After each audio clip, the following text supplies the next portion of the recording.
un homme ordinaire, faible, au point de mal réussir à tenir une arme, endetté, avec un fils atteint de paralysie cérébrale et une fille sur le point de naître. Et pour aggraver les choses, il vient tout juste de découvrir qu'il a un cancer à un stade avancé. Quand tu regardes Breaking Bad, c'est difficile d'imaginer que ce même gars va se transformer en ça.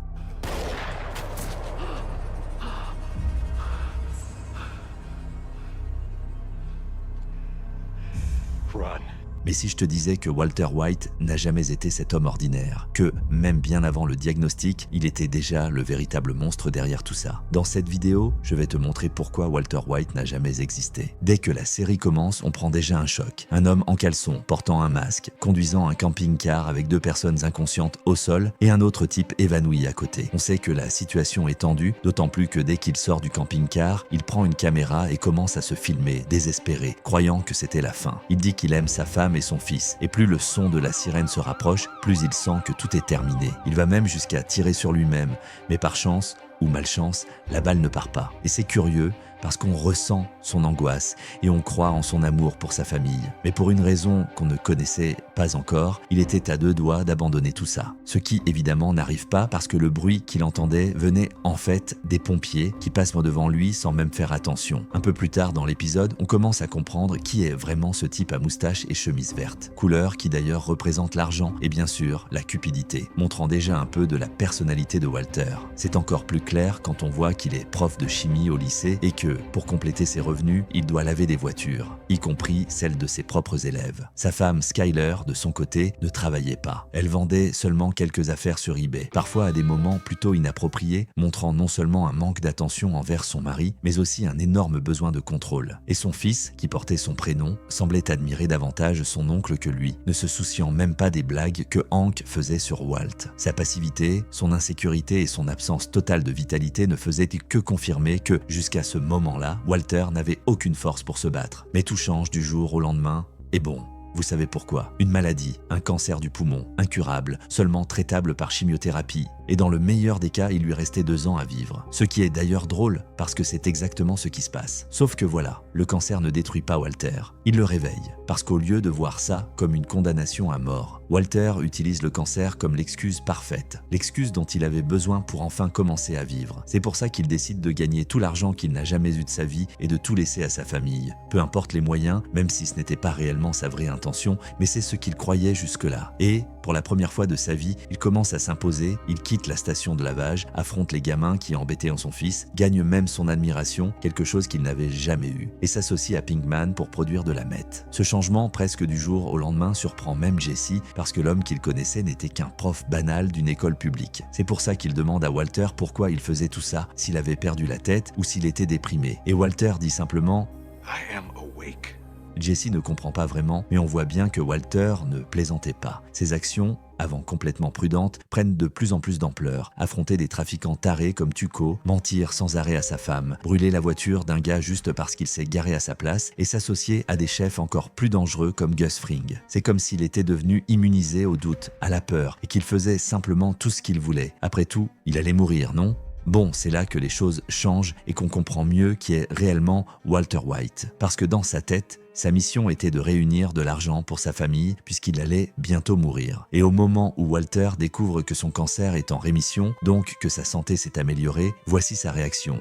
When I got my diagnosis, cancer, I said to myself, you know, why me? And then, the other day when I got the good news, I said the same thing. Sa guérison signifiait revenir à la même vie, au même problème, qui le faisait se sentir faible, petit, quelque chose qu'il n'admettrait plus jamais ressentir. C'est pour ça que, dans un moment de rage et déjà alcoolisé, il saoule son fils de 15 ans. Et quand Hank essaie de retirer la bouteille, il hurle sur son beau-frère, totalement hors de contrôle. My son, my bottle, my house. Sa colère et son ego blessé d'avoir été contrarié devant son fils lui montrent le type d'homme qu'il veut être. Et à la fin de cet épisode, il prend une décision. Dans un supermarché, quand il voit un gars acheter du matériel pour faire de la drogue, il l'aide, donne des conseils, explique comment faire. Et tu peux penser, tiens, quel geste sympa. Il montre qu'il est un gars bien. Bon, jusqu'à un certain point. Parce que aussitôt qu'il réalise qui il est vraiment, il marche vers les trafiquants et montre son pouvoir. Le gars avait été plus grand, plus fort, aurait pu démolir Walter, mais sa confiance, son respect et sa domination étaient tellement forts que personne n'oserait le défier. Ce moment montre clairement que tout ça n'a rien à voir avec être guéri, avec sa famille ou avec l'argent. C'est une question de contrôle. Et comment serait-il au contrôle s'il laissait son beau-frère s'imposer devant lui, s'il suivait les règles strictes de sa femme ou s'il acceptait que son traitement soit payé par son ex-fiancé milliardaire, maintenant marié à son ancien ami et associé? Walter n'accepterait jamais la moindre aide, même si ça résolvait tous ses problèmes. Parce que pour lui, si lui ne peut pas y arriver seul, alors personne ne doit y arriver pour lui. Pour lui, c'est son devoir en tant qu'homme de gérer tout, même si être un homme signifie aussi prendre soin de ceux qu'on aime. Bien sûr, ce refus vient aussi d'une blessure et d'un énorme ressentiment. Parce que pendant qu'il vivait frustré comme prof de chimie, elle et Elliot profitèrent d'une entreprise valant des milliards que lui-même avait aidé à fonder et dont il avait vendu sa part pour seulement 5 000 $.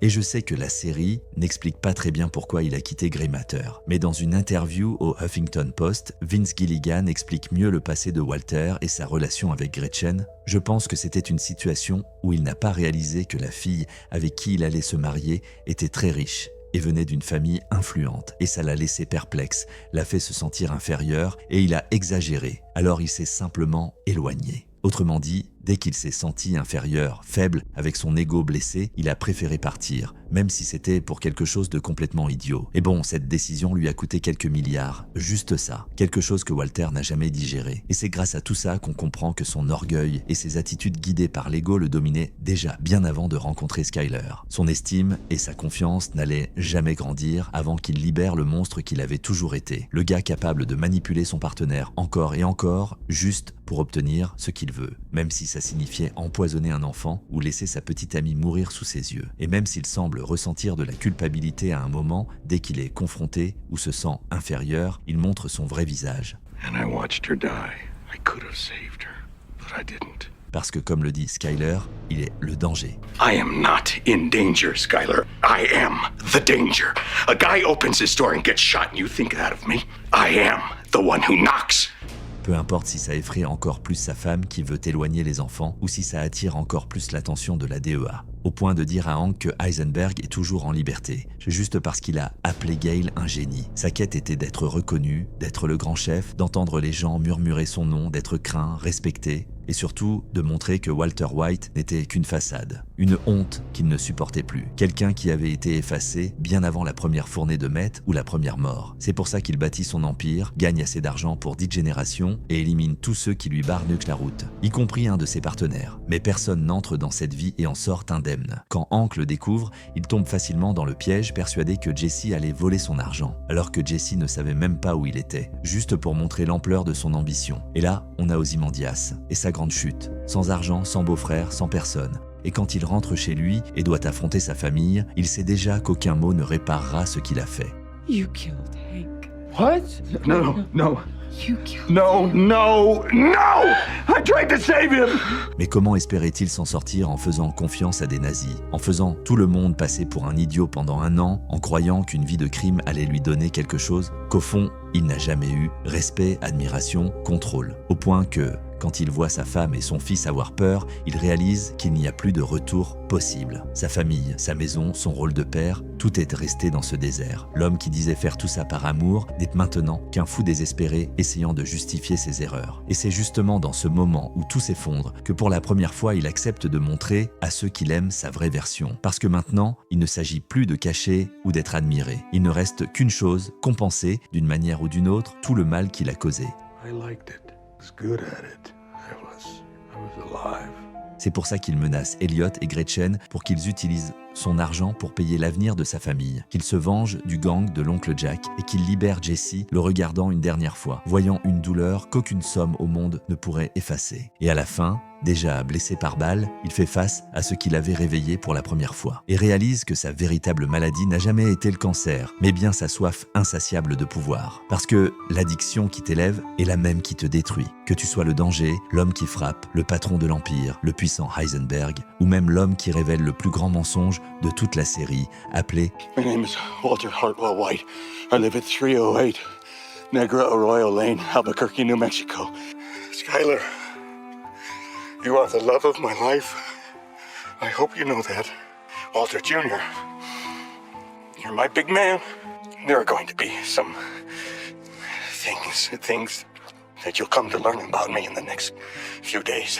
I just want you to know that no matter how it may look, I only had you in my heart.